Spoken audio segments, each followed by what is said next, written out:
Assalamualaikum warahmatullahi wabarakatuh. Perkenalkan, nama saya Gita Setiawati. Saya mahasiswa Komunikasi dan Penyiaran Islam. Di sini saya akan menjelaskan tentang materi saya yang berjudul Komunikasi Pembangunan Agama dalam Manajemen Dakwah. Baik, saya akan langsung memaparkan materi saya tentang komunikasi pembangunan agama tadi. Komunikasi pembangunan agama ini merupakan salah satu bagian yang terpenting dalam toleransi pembangunan nasional, konstelasi. Nah, untuk menyikapi semangat pluralisme serta fenomena keberagaman agama saat ini, komunikasi pembangunan agama ini menjadi suatu pendekatan konsep ilmu pengetahuan dari beberapa alternatif. Dan ilmu pengetahuan yang ada, komunikasi pembangunan agama ini merupakan suatu proses komunikasi yang dilakukan untuk melaksanakan rencana pembangunan dalam bidang agama oleh suatu negara. Nah, tulisan ini menganalisis bahwa pembangunan agama itu memakai analisis sistem dan aktor sebagai suatu pendekatan dalam membangun suatu logika berpikir untuk melihat situasi saat ini. Kemudian komunikasi pembangunan ini dimulai dari bagaimana kompetensi aktor dalam memahami konten regulasi terkait dengan toleransi agama atau konten pembangunan agama. Nah, bagaimana strategi dalam memahami kondisi sosial kultural masyarakat, begitu juga dengan metode penggunaan media dalam menyampaikan pesan-pesan pembangunan agama.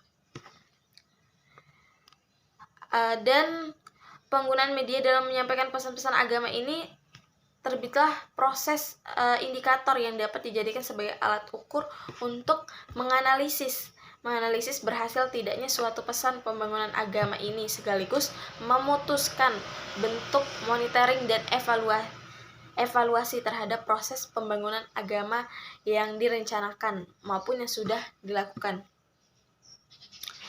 Dan pluralisme. Apa sih itu pluralisme? Jadi pluralisme ini dalam pengertiannya ini adalah merujuk pada pola institusional dalam masyarakat perindustrial atau di bawah kekuasaan kolonial atau panca-kolonial. Nah, berarti yang secara harfiahnya dia ini lebih dari satu. Dan pengertian dari filosofinya, pluralisme ini adalah pemahaman atau ajaran yang mengacu kepada adanya dasar kenyataan yang lebih dari satu individu. Dan kemudian untuk menyikapi semangat pluralisme tersebut dari sudut pandang sosiologi agama, jadi komunikasi pembangunan agama ini menjadi suatu pendekatan konsep ilmu pengetahuan dan sebagai alternatif pengetahuan yang ada. Kemudian dalam konteks pembangunan agama ini dalam bidang toleransi agama atau umat beragama yang dimulai dari sikap terhadap pesan komunikasi yang dilakukan oleh komunikator. Jadi isi pesan atau regulasi toleransi agama. Jadi bentuk penyampaian pesan, pendekatan penyampaian pesan, dan evaluasi terhadap pesan yang disampaikan. Selanjutnya, komunikasi pembangunan agama ini merupakan suatu bentuk komunikasi dan bagian penting untuk terbentuknya masyarakat komunikatif, apalagi terhadap masyarakat yang plural dengan agama yang plural. Untuk itu perlu dibentuk forum komunikasi.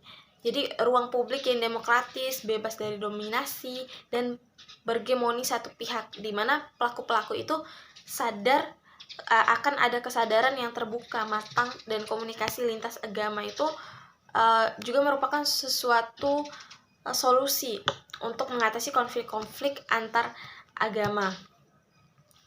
Nah, dalam pendekatan komunikasi ini membantu umat agama ini untuk meningkatkan kerjasama antara pemeluk-pemeluknya. Kemudian komunikasi pembangunan agama ini juga merupakan proses perkembangan dari kajian lintas agama yang mengatasi rivalitas, penindasan, kebencian, dan menciptakan harmoni dan menjauhkan sikap hidup yang saling menghancurkan satu sama lain.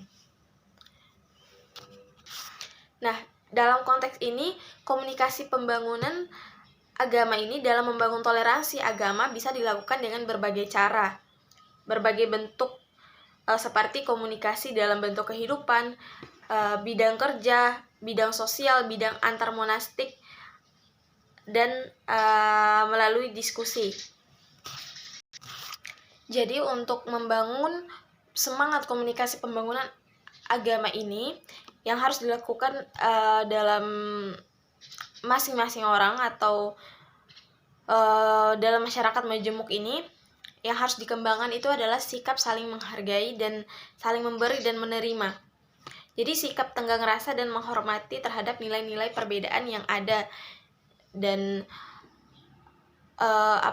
menghargai satu sama lain karena banyaknya perbedaan yang ada di masyarakat, karena khususnya perbedaan-perbedaan agama tadi. Baik, itu aja sedikit singkat materi saya, dan saya akan menyimpulkan materi yang saya sampaikan tadi tentang komunikasi pembangunan agama. Jadi komunikasi pembangunan agama ini merupakan suatu konsep kajian studi yang sangat diperlukan dalam membangun suatu sistem pembangunan agama dalam melihat berbagai sistem maupun sistem yang memiliki keterkaitan dalam komunikasi, atau keterkaitan dalam melakukan penguatan toleransi agama khususnya yang ada di Indonesia ini.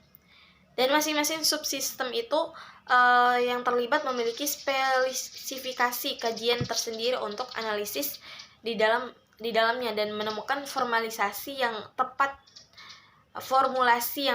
dalam menentukan strategi untuk membangun agama yang ada di Indonesia ini. Baik, itu saja yang bisa saya sampaikan. Lebih dan kurangnya saya mohon maaf. Wabillahi taufiq wal hidayah. Wassalamualaikum warahmatullahi wabarakatuh.